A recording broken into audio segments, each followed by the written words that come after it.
मैं आपसे पूछ रहा हूं,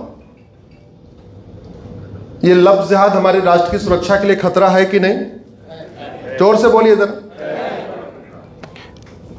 और जोर से बोलिए, आपकी आवाज। और जो राष्ट्र की सुरक्षा के लिए खतरा है उससे निपटने के लिए हमारे पास कानून है। इसका नाम है नेशनल सिक्योरिटी एक्ट। दिख रहा होगा आपको, 1980 में बना था। लेकिन इसमें कहीं लिखा ही नहीं है कि लफ्ज़ जिहाद राष्ट्र की सुरक्षा के लिए खतरा है। जब लिखा ही नहीं है तो पुलिस लगाती नहीं। यह लफ्ज़ जिहाद अनलॉफुल एक्टिविटी है कि नहीं? ये लाफुल है या अनलॉफुल है? जोर से बोलिए। पहचान छिपा के, नाम बदल के, तिलक लगा के, कलावा पहन के, आइडेंटिटी बदल के, फर्जी नाम से आधार बना के किसी की बहन बेटी, किसी की इज्जत के साथ खिलवाड़ करना, यह अनलॉफुल एक्टिविटी है कि नहीं? यह हमारी देश की एकता अखंडता के लिए खतरा है कि नहीं? और जो देश की एकता अखंडता के लिए खतरा होता, उससे निपटने के लिए 1967 में कानून बना था। इसका नाम है यूएपीए, अनलॉफुल एक्टिविटी एक्ट। आपको दिख रहा होगा। लेकिन कानून इतना घटिया बना हुआ है, न नेशनल सिक्योरिटी एक्ट में कहीं लिखा हुआ है कि लफ्ज़ जिहाद राष्ट्र की सुरक्षा के लिए खतरा है, न यूएपीए में कहीं लिखा हुआ है कि लफ्ज़ जिहाद हमारी देश की एकता अखंडता के लिए खतरा है। जब लिखा ही नहीं है तो कानून है, और कानून कैसा हो गया? हाथी के दांत जैसा। केवल दिखाने के लिए है लेकिन खाने के लिए नहीं। ये जो लफ्ज़ जिहाद किया जाता है एक व्यक्ति नहीं करता, बड़े प्लान्ड वे में किया जाता है, ऑर्गेनाइज्ड वे में किया जाता है। कोई बाइक ला के देता है, कोई उसको 2000-5000 का चश्मा खरीद के देता है रेबैन का, कोई बढ़िया उसको जीन्स खरीद के देता है, कोई उसकी ट्रेनिंग करता है, कोई उसकी मुखबिरी करता है कि फलाने वाले अग्रवाल साहब की बेटी इकलौती है, उसके भाई नहीं है, उधर ट्राई करो। ऑर्गेनाइज क्राइम है। और ऑर्गेनाइज क्राइम से निपटने के लिए सभी राज्यों के पास अपना अपना कानून है। महाराष्ट्र के पास मको का है, गुजरात के पास गुजको का है, यूपी के पास गैंगस्टर एक्ट है, किसी के पास गुंडा एक्ट है, सबके पास कुछ न कुछ है। लेकिन लफ्ज़ जिहाद एक ऑर्गेनाइज क्राइम है, यह कानून में कहीं लिखा ही नहीं है। जब लिखा ही नहीं है तो पुलिस लगाती नहीं। माता पिता थोड़ी कोशिश भी करते हैं तो सामने वाला जिसको इतनी फंडिंग आ रही है, 1-2 लाख रुपए पुलिस वालों फेंक देता, उठा के थानेदार को 2 लाख रुपए दे देता, 3 लाख दे देता है। आप बड़ी कोशिश कर लो, आप एनसे लगवाने के लिए, यूएपीए लगवाने के लिए थानेदार को पैसा तो दोगे नहीं। आपकी तो बेटी पहले जा चुकी है, आप तो खुद ही परेशान हो, आप तो खुद ही दुखी हो, आप तो बस कह सकते हो भैया ठीक से धारा लगा देना, लेकिन पैसा तो नहीं दोगे ना। और जिसको फंडिंग आई हुई है वो तो थानेदार को पैसा दे देगा। तो अगर थानेदार चाहे तो लगाए और चाहे तो न लगाए, क्योंकि उसको पैसा आ गया न लगाने के लिए तो नहीं लगाएगा।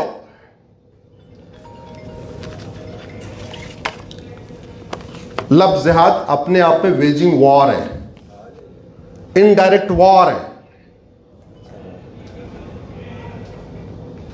किसी भी देश के ऊपर कब्जा करना है तो वहां की संपत्ति से ज्यादा वहां के मैन पावर के ऊपर आप कब्जा कर लीजिए। आपने घटना सुनी होगी कि चाइना इस समय पाकिस्तान की लड़कियों से क्या कर रहा है? शादी। ये घटना सुनी होगी आपने, सुनी ना? बांग्लादेश पाकिस्तान की लड़कियों से चाइना शादी, अपने लड़कों की शादी करवा रहा है। किसी भी देश में कब्जा करना है तो वहां की बहन बेटियों को अपने उसमें ले लो। अब चाइना अलग तरीके से कर रहा है और भारत में अलग तरीके से हो रहा है।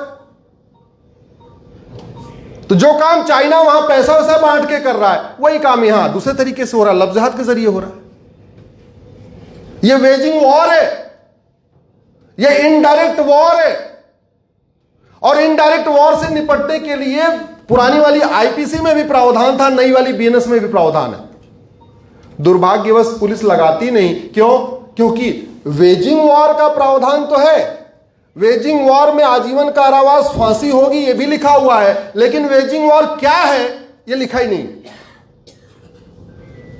इससे बड़ा देशद्रोह क्या होगा कि भारत में रहते हुए अपनी पहचान छुपा के, जानबूझ के गजवा हिंद करके बहन बेटियों को अपने कब्जे में ले लेना, उनके साथ धोखा करना, इससे बड़ा कोई देशद्रोह नहीं हो सकता। लेकिन कभी लफ्ज़ जिहाद वालों करने वालों पर देशद्रोह लगता ही नहीं। और सबसे बड़ा घटियापन क्या है, 1990 में 1,500 बेटियों के साथ बलात्कार हुआ था अजमेर में, उसके बाद भोपाल कांड हो गया, इंदौर कांड हो गया, अजमेर और पता नहीं लखनऊ कांड हुआ, पटना कांड हुआ, कितने कांड हो चुके। 30 साल 35 साल 40 साल मुकदमा चलता है। क्या कोई परिवार उस कोर्ट कचहरी के चक्कर में अपनी बेटी को घर में बैठा के रखेगा क्या 20 साल 30 साल? उसको तो शादी करनी है, उसको कहीं और भेजना है। और जब कहीं और भेजना है, जब बेटी की शादी हो गई तो शर्म के मारे बेटी आएगी गवाही देने क्या कि मैं लफ्ज़ जिहाद में ट्रैप हो गई थी? आएगी क्या? नहीं। तो सजा मिलेगी नहीं। फिर समाधान क्या है? अरे नार्को पॉलीग्राफ ब्रेन मैपिंग कानून बनाइए, जिसके खिलाफ शिकायत है उसका टेस्ट करिए और टेस्ट करके सजा दे दीजिए। 3-4 महीने के अंदर सजा मिल जाएगी। 10-20 लफ्ज़ जिहाद करने वालों की 100% प्रॉपर्टी जब्त करिए, नागरिकता खत्म करिए, उनकी आजीवन कारावास फांसी दीजिए। मैं गारंटी के साथ कहता हूं भारत में लफ्ज़ जिहाद रुक जाएगा, गारंटी के साथ कहता हूं। लेकिन यह आवाज उठेगी कहां पे? 2 ही जगह उठ सकती है जहां इसका समाधान हो, एक सुप्रीम कोर्ट में उठे और एक संसद में उठे। सुप्रीम कोर्ट में तो मैं उठा रहा हूं, संसद में नहीं उठ रही है। संसद में आप लोगों को अपने सांसद से मिलकर उठवाना पड़ेगा। आपका सांसद किसी पार्टी का, उससे कोई मतलब नहीं है। आपने वोट दिया या नहीं दिया उससे कोई फर्क नहीं पड़ता। वो सांसद है, उसको वेतन भत्ता गाड़ी बंगला ये संविधान की शपथ लेने के कारण ही मिलता है। कोई सांसद 10 लाख वोट से भी जीत जाए तब भी वो सांसद नहीं कहलाएगा जब तक वो संविधान की शपथ नहीं ले लेगा। कलेक्टर उसको सर्टिफिकेट दे दे तब भी वो सब सांसद नहीं कहलाएगा जब तक वो शपथ न ले ले। और शपथ क्या लेता है? मैं संविधान की रक्षा करूंगा, देश की एकता अखंडता की रक्षा करूंगा, भारत की संस्कृति की रक्षा करूंगा। अरे भैया, लफ्ज़ जिहाद के चक्कर में तुम्हारा संविधान खतरे में है। यह भारत का संविधान तब तक है जब तक हिंदू बहुसंख्यक है। जिस दिन हिंदू 50% हो गए, यह संविधान उठा के फेंक दिया जाएगा। भारत में सेकुलरिज्म तब तक है जब तक हिंदू बहुसंख्यक है। जिस दिन हिंदू 50% हो जाए, तुम्हारा सेकुलरिज्म 1 मिनट लगेगा संविधान से निकालने में, बाहर निकालने में। भारत में लोकतंत्र इसलिए है क्योंकि हिंदू बहुसंख्यक है। जिस दिन हिंदू 50% हो जाएंगे, ये लोकतंत्र खत्म हो जाएगा। ये संविधान, ये लोकतंत्र, ये इक्वलिटी, ये justice, liberty, fraternity, unity, national integration, जो दुनिया भर की बातें, ये तब तक है जब तक हिंदू बहुसंख्यक है। और 9 राज्यों में हिंदू खत्म हो चुके हैं। 800 जिलों में से 200 जिलों में हिंदू खत्म हो चुके हैं। 6000 तहसीलों में से 1500 तहसील में हिंदू खत्म हो चुके हैं। बॉर्डर पे 300 तहसीलें हैं, उसमें से 300 की 300 में खत्म हो चुके हैं। अभी भी अगर नहीं जागे तो अफगानिस्तान वाला हाल होगा। 1805 में पंडित नंदराम टिक्कू प्रधानमंत्री थे। अफगानिस्तान में 1805 में प्रधानमंत्री कौन था? पंडित नंदराम टिक्कू, कश्मीर के ब्राह्मण थे। 10 साल के बाद खदेड़ दिया गया और आज वहां कोई हिंदू बचा क्या? तो बहुत बड़े भूल में मत रहिए, बहुत बड़े भुलावे में मत रहिए। अच्छा, आप सोच रहे होंगे कि अगर हिंदू खत्म भी हो जाएंगे तो क्या हो जाएगा? आप नहीं सोच रहे होंगे, मेरा वीडियो सुनने वाला कोई हो सकता है ऐसा सोच ले। तो हिंदुओं के खत्म होने के बाद आजादी खत्म हो जाएगी, स्वतंत्रता खत्म हो जाएगी। यहां सबको अपनी पसंद से कपड़ा पहनने का अधिकार मिला हुआ है। वो संविधान ने नहीं दिया है, सनातन धर्म ने दिया हुआ है। सब लोग अपनी पसंद से रहते हैं, अपनी पसंद से भोजन करते हैं, अपनी पसंद से मेकअप करते हैं, अपनी पसंद से गाना गाते हैं, अपनी पसंद से अपनी दिनचर्या करते हैं। कोई बाउंडेशन है क्या? क्योंकि सनातन स्वतंत्रता देता है। अफगानिस्तान जहां से माता गांधारी आई थी, वो स्वतंत्रता है क्या जो हमारी बहन बेटियों के यहां बैठी हुई हैं? जोर से बोलिए जरा। नहीं है। क्यों? 1805 में तो वो भी हिंदू राष्ट्र था। कहां गई वहां की स्वतंत्रता? सनातन खत्म हुआ, स्वतंत्रता खत्म हो गई, स्वतंत्रता खत्म हो जाएगी। इसलिए लफ्ज़ जिहाद को रोकना जरूरी है। मेरा आप लोगों से आग्रह है कि इसके बारे में सांसद से बात करिए, चर्चा करिए। और एक बात याद रखिएगा, डॉक्टर बदलने से बीमारी ठीक नहीं होती। हॉस्पिटल का डायरेक्टर बहुत अच्छा हो, कोई हॉस्पिटल वाला है क्या इधर? नहीं है। हॉस्पिटल का डायरेक्टर बहुत अच्छा हो, लेकिन डॉक्टर गड़बड़ हो, बीमारी ठीक होगी क्या? जोर से बोलिए जरा, पीछे से आवाज नहीं आ रही है। हॉस्पिटल का मालिक अच्छा हो लेकिन डॉक्टर गड़बड़ हो, बीमारी ठीक होगी क्या? नहीं। हॉस्पिटल का डायरेक्टर भी अच्छा हो, डॉक्टर भी अच्छा हो, हड्डी वाला हड्डी का बढ़िया इलाज करता है, आंख वाला आंख का बढ़िया इलाज करता है, लेकिन दवाई गड़बड़ हो, बीमारी ठीक होगी क्या? जोर से बोलिए। हॉस्पिटल का मालिक भी अच्छा हो, डॉक्टर भी अच्छा हो, दवाई भी अच्छी हो, लेकिन टाइम पे दवाई न खिलाई जाए, बीमारी ठीक होगी क्या? जोर से बोलिए। नहीं। याद रखिएगा, बीमारी को डॉक्टर ठीक नहीं करता, बीमारी को हॉस्पिटल ठीक नहीं करती, बीमारी को कौन ठीक करता है? दवाई। शरीर के अंदर हॉस्पिटल नहीं जाता, शरीर के अंदर डॉक्टर नहीं जाता, शरीर के अंदर जाता कौन है? और दवाई जब तक नहीं बदलेगी, डॉक्टर लाख अच्छा हो, कोई फर्क नहीं पड़ेगा। और दवाई तब भी बदलेगी जब डिमांड होगी। मैं आपसे पूछता हूं, आपके बच्चे की तबीयत खराब है, आप एक डॉक्टर के पास गए, उसने दवा दे दी एक हफ्ते की, बुखार नहीं उतरा, अगले हफ्ते जाके क्या बोलेंगे आप? डॉक्टर साहब बुखार नहीं उतर रहा है। उसने वही दवाई रिपीट कर दिया, 5 दिन के बाद गए, फिर क्या बोलेंगे? डॉक्टर साहब ये दवाई काम नहीं कर रही है, ये दवाई को बदलिए। 5 दिन के बाद गए, डॉक्टर ने फिर वही दवाई दे दिया, आप क्या करेंगे? मरने का इंतजार करेंगे या डॉक्टर बदलेंगे? जोर से बोलिए। नए वाले डॉक्टर के पास गए, उसने वही दवाई दे दिया, आप क्या करेंगे? अरे अब चिल्लाना पड़ेगा, अब डॉक्टर बदलने, क्योंकि डॉक्टर तो बदल रहा है, दवाई तो बदल ही नहीं रही है, तो क्या करना पड़ेगा? या तो मरने का इंतजार करिए, या तो चिल्लाइए, या तो अफगानिस्तान की तरीके खत्म होने का इंतजार करिए, या तो पाकिस्तान की तरीके खत्म होने का इंतजार करिए, और नहीं तो चिल्लाइए। भारत के लोग दुबई पलायन कर रहे हैं, कितने शर्म की बात है। मेरा कार्यक्रम कलकत्ता में था, वहां मुझे जाके पता चला कि वहां बहुत सारे लोग कलकत्ता से अब दुबई शिफ्ट होने की प्लानिंग कर रहे हैं। मतलब उनको भारत सुरक्षित नहीं लगता है, दुबई सुरक्षित लगता है। ऐसा क्यों? लोग दिल्ली से पलायन कर रहे हैं। एक बहुत विचारक है, नाम नहीं लूंगा, पुराने, उनका नाते दिल्ली से दुबई चला गया। क्यों? भारत और दुबई में अंतर क्या है? शासक का अंतर है, नियम कानून का? जोर से बोलिए जरा। भारत और सिंगापुर में अंतर क्या है? शासक का अंतर है, नियम कानून का? भारत और जापान में अंतर क्या है? शासक का अंतर है, नियम कानून का? अरे भारत तो महापुरुषों की भूमि है, भारत तो भगवान की भूमि है, भारत तो हमारे 24 तीर्थंकर की भूमि है, भारत तो भगवान बुद्ध की भूमि है, छत्रपति शिवाजी महाराज की भूमि है, भगवान राम कृष्ण गणेश की भूमि है। फिर भारत सुरक्षित क्यों नहीं है और बाहर अमेरिका, सिंगापुर, जापान क्यों सुरक्षित है? अंतर यही है, कानून का अंतर है। और कानून बनाने की कोई लागत आती है क्या? जोर से बोलिए जरा। हाईवे बनाने की लागत, एक्सप्रेसवे बनाने की लागत, हॉस्पिटल बनाने की लागत, हर चीज की लागत, कानून बदलने कोई लागत होती है क्या?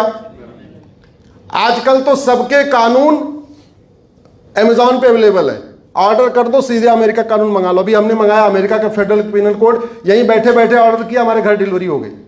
पढ़ने के लिए मंगाया था कि हमारे कानून और अमेरिका कानून में क्या अंतर है। तो हम इसको कर क्यों नहीं सकते? कर नहीं सकते क्योंकि प्राथमिकता नहीं है। प्राथमिकता क्यों नहीं है? क्योंकि आप चिल्ला ही नहीं रहे हो, आप सिकुड़ रहे हो, आप खत्म हो रहे हो, लफ्ज़ जिहाद के कारण खत्म हो रहे हो, धर्मांतरण के कारण खत्म हो रहे हो, घुसपैठ के कारण आप खत्म हो रहे हो, जनसंख्या विस्फोट के कारण खत्म हो रहे हो। आप चिल्ला ही नहीं रहे हो, आप अपनी दुनिया में मस्त हो। आपको लगता है आपने अच्छा घर बना लिया, 3 BHK 4 BHK, आपके घर पे सिक्योरिटी लगी हुई तो आप बहुत सुरक्षित हो। ऐसी गलतफहमी मत रही। मैंने एक भूतपूर्व कानून मंत्री से एक बार पूछा कि सर कितने दिन पहले पता चला कि आपको पाकिस्तान छोड़ के भागना पड़ेगा? बोला बेटा मैं पैजामा पहन के भागा था, अगर थोड़ा पहले पता चल जाता तो ढंग से कपड़े तो पहन लेता। क्यों भागे? आडवाणी जी अपना मकान, दुकान, खेत खलिहान, उद्योग व्यापार छोड़ के क्यों भागे? जेठमलानी जी अपना मकान, दुकान, खेत खलिहान, उद्योग व्यापार छोड़ के क्यों भागे? इंद्र कुमार गुजराल साहब अपना सब कुछ छोड़ के क्यों भागे? मनमोहन सिंह जी अपना सब कुछ छोड़ के क्यों भागे? पृथ्वीराज कपूर क्यों भागे? देवानंद क्यों भागे? प्रेम चोपड़ा क्यों भागे? यश चोपड़ा क्यों भागे? मिल्खा सिंह क्यों भागे? अगर पहले पता होता तो कम से कम सोना चांदी लेके तो भागते। कोई लुंगी में भागा, कोई पैजामा पहन के भागा, कोई अंडरवियर में भागा। और एक सज्जन को तो मैं जानता हूं, अपनी पत्नी को लेकर नहीं, अपनी पत्नी को भी लेकर नहीं भाग पाए। सोचे उस समय क्या स्थिति थी। पत्नी घर में है और बाहर है वो, और घर जाने की हिम्मत नहीं पड़ी कि पत्नी को लेकर भागूं। पत्नी का क्या हाल हुआ भगवान जाने। और आप मुझे बताइए, जिस सोच ने भारत पाकिस्तान का विभाजन कराया था, वो सोच घट रही है कि बढ़ रही है? जोर से बोलिए जरा। जिस पाक नापाक की सोच ने पाकिस्तान बनवाया, जिस पाक नापाक की सोच ने विभाजन करवाया, वो सोच बढ़ रही है कि घट रही है? मौलवियों की संख्या बढ़ रही है कि घट रही है? मदरसों की संख्या बढ़ रही है कि घट रही है? मज़ारों की दरगाहों की संख्या बढ़ रही है कि घट रही है? तो खतरा बढ़ रहा है कि घट रहा है? यह खतरा आप कम कर सकते हो क्या? नहीं। यह खतरा वो कम कर सकते हैं जिन्होंने संविधान की शपथ ली है। थोड़ा सा उत्तर प्रदेश में घट रहा है, थोड़ा सा उत्तर प्रदेश में। यह खतरा वही कम कर सकता है जिन्होंने संविधान की शपथ लिया है। बाबूजी ने बोला उत्तर प्रदेश में घट रहा है। मैंने पहले ही कहा था, ड्राइवर बहुत अच्छा हो लेकिन गाड़ी खड़खड़िया हो, यात्रा सुरक्षित होगी क्या? अरे यात्रा तब सुरक्षित होगी जब ड्राइवर भी अच्छा हो और गाड़ी भी अच्छी हो। यूपी का ड्राइवर अच्छा है बाबूजी, गाड़ी तो वही खड़खड़िया है जो पूरे देश में चल रही है। कानून तो वही है। मैं बार बार कहता हूं, डॉक्टर नहीं, दवाई बदलना पड़ेगा। डॉक्टर बदलने से बीमारी ठीक नहीं होगी, दवाई बदलना पड़ेगा। कितने लोगों को यूपी में लफ्ज़ जिहाद करने वालों का आजीवन कारावास फांसी हो गया? क्या यूपी में लैंड जिहाद खत्म हुआ? क्या यूपी में धर्मांतरण खत्म हो गया? क्या यूपी में घुसपैठिए भाग गए? क्या यूपी में जनसंख्या विस्फोट रुक गया? क्या हुआ? हां, बाबा ने अपनी ताकत दिखाई है, थोड़ा डंडा चलाया है, लेकिन अगर उनको अच्छा कानून मिल जाए तब उनकी स्पीड कई गुना बढ़ जाएगी कि नहीं बढ़ जाएगी? अरे भाई, अगर एक नाली वाली बंदूक कितना भी अच्छा चलाओ और AK-56 आराम से भी चलाओ, मार किससे अच्छी होगी? जोर से बोलिए जरा। AK-56 से। वो 50 साल पुरानी वाली एक नाल बंदूक जो फुस फुस करती है, कई बार धोखा भी दे देती है, उससे काम होगा क्या? नहीं। दूसरा खतरा, और तो अगर लफ्ज़ जिहाद रोकना है तो सबसे पहले आपको भारतीय न्याय संहिता में एक नया चैप्टर जोड़ना पड़ेगा, ऑफेंस रिलेटिंग टू रिलीजन। लफ्ज़ जिहाद को राष्ट्र की सुरक्षा के लिए खतरा घोषित करना पड़ेगा। लफ्ज़ जिहाद को देश की एकता अखंडता के लिए खतरा घोषित करना पड़ेगा। लफ्ज़ जिहाद को देशद्रोह घोषित करना पड़ेगा। लफ्ज़ जिहाद को राष्ट्र की सुरक्षा के लिए खतरा घोषित करना पड़ेगा। लफ्ज़ जिहाद को ऑर्गेनाइज क्राइम डिक्लेयर करना पड़ेगा। और सबसे अनिवार्य, जो लफ्ज़ जिहाद वाले छूट जाते हैं क्योंकि परिवार सामने नहीं आते, बेइज्जती के कारण, या बेटियों की शादी हो जाती है, वो दादी अम्मा बन चुकी होती हैं, फिर शर्म के मारे गवाही नहीं देना आती, उसका समाधान ये है, नार्को पॉलीग्राफ ब्रेन मैपिंग कानून बनाओ। सीधे सीधे उनका नार्को टेस्ट, पॉलीग्राफ टेस्ट करो, ब्रेन मैपिंग करो, और उसके बाद उनको उठा के जेल में डाल दो।